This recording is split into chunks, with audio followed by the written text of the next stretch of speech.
Imagina a cena comigo, Adão e Eva caminhando juntos no Jardim do Éden. De repente, Eva tropeça na raiz da árvore do conhecimento do bem e do mal e cai com a boca justamente onde? No fruto. Morde, come e dá para seu marido que está com ela. E ambos pecam contra o Senhor. Se a cena tivesse sido exatamente essa, talvez a gente pudesse dizer que o pecado foi um acidente. Mas você e eu sabemos que não foi bem isso que aconteceu. Na verdade, eles ouviram a serpente e pecaram deliberadamente contra o Senhor, porque o pecado é sempre uma decisão. É uma escolha rápida, objetiva, mas é sempre uma escolha. Eu queria falar hoje sobre um tipo de pecado que tem sido uma escolha desastrosa para a vida de muita gente. Aliás, para a vida de muitas famílias. Eu quero falar sobre o adultério. No Antigo Testamento existem dois personagens, Davi e José, que viveram situações muito complicadas. Davi, ele vê uma mulher tomando banho, adultera com ela, cobiça, basicamente ele cede à tentação, tem uma relação indevida com Betseba. Talvez você conheça a história. E por conta disso ele trouxe muitas dores para a sua vida e para a sua família. O outro personagem é José, que trabalhando para Potifar, todos os dias é assediado pela mulher desse homem, mas ele resiste à tentação. E José fala para ela algo que para mim é muito importante. José diz para ela o seguinte: como, pois, cometeria eu tamanha maldade e pecaria contra Deus? Essa é a questão que precisa ser considerada quando nós pensamos sobre adultério. Adultério é maldade. Adultério é pecado, e pecado que machuca. Adultério machuca os envolvidos, adultério fere a credibilidade, adultério fere profundamente a alma e a fé das pessoas que estão próximas àquelas pessoas que estão envolvidas em um adultério. Provérbios 6, 32 e 33 diz o seguinte: o homem que adultera não tem juízo, destrói a si mesmo, sofrerá dor, vergonha e desonra.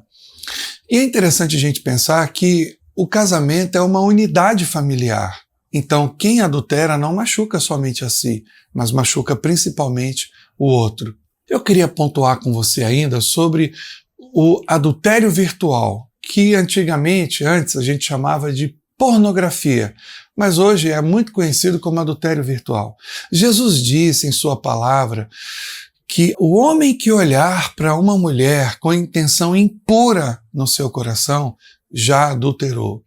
Então, esse é um pecado muito comum hoje na vida de muitas pessoas, né? Líderes que estão acima de qualquer suspeita estão profundamente mergulhados, envolvidos na pornografia ou no que nós chamamos hoje de adultério virtual. Desejar, cobiçar, né? De alguma forma colocar no seu coração um desejo impróprio com relação a outra mulher que não é a sua mulher, Jesus diz que isso já é adultério. Então esse é um pecado muito sério que afeta muita gente, homem, mulher, jovem, velho, gente nova na fé e gente muito espiritual, envolvida com a vida da igreja. Então eu queria pensar com vocês algumas coisas que têm sido muito favoráveis ao adultério nesses últimos tempos.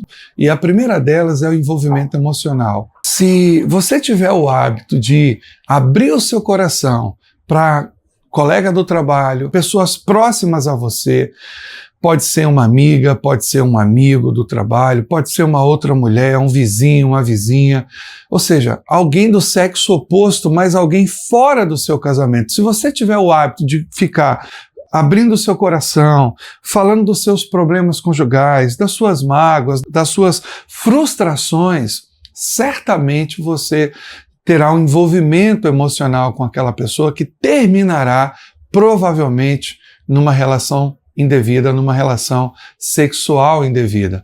Grandes quedas estão profundamente relacionadas a grandes amizades do sexo oposto fora do casamento. Uma boa amizade do sexo oposto fora do casamento é, na maioria das vezes, é o que resulta em adultério. Não tem problema em você ter um colega de trabalho, uma amiga de trabalho, isso é algo absolutamente comum. Mas se você tem o hábito de abrir seu coração e criar vínculos emocionais com aquela mulher, com aquele homem, você corre o risco de ter um envolvimento sexual, porque envolvimentos sexuais são desdobramentos de envolvimento emocional. Outra coisa que é muito importante é o excesso de confiança. Você não é tão forte como você imagina e eu também não sou. A palavra de Deus diz o seguinte, que nós devemos orar e vigiar, porque o espírito está pronto, mas a carne é fraca. Essa percepção de que nós não somos tão fortes como nós imaginamos precisa estar muito clara diante de nós. Preste atenção, a Bíblia diz também, aquele que pensa estar de pé, cuide para que não caia. Paulo chega a dizer que nós somos vasos de barro. Então é importante você entender isso, que nós não somos tão fortes. Ah, pastor, porque eu oro, porque eu jejuo, porque sim, você pode fazer tudo isso. Mas é importante que você reconheça suas fragilidades, suas carências, suas limitações, porque o pecado, a tentação vai atuar exatamente nas suas fragilidades. O pecado não atua na sua força, o pecado atua na sua fragilidade, e nós somos frágeis. E a outra questão é a quebra de comunhão. Preste atenção. A Bíblia diz que todos nós seremos tentados, mas não há tentação sobre-humana, tentação acima do que nós podemos suportar. Com a tentação, a palavra de Deus diz que o Senhor também nos dará o escape. Mas tem uma coisa importante aqui.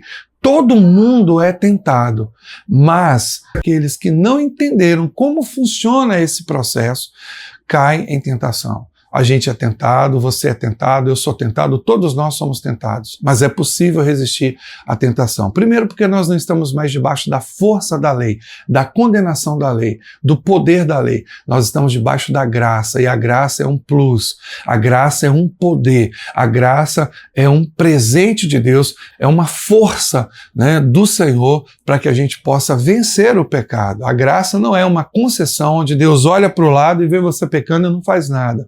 Não é isso. A graça é um poder. O Espírito Santo de Deus passou a habitar dentro de você. A presença de Deus agora não está te acompanhando, não está te influenciando de forma externa, não. O Espírito de Deus está dentro de nós. Isso é a graça, a presença do Espírito dentro de nós.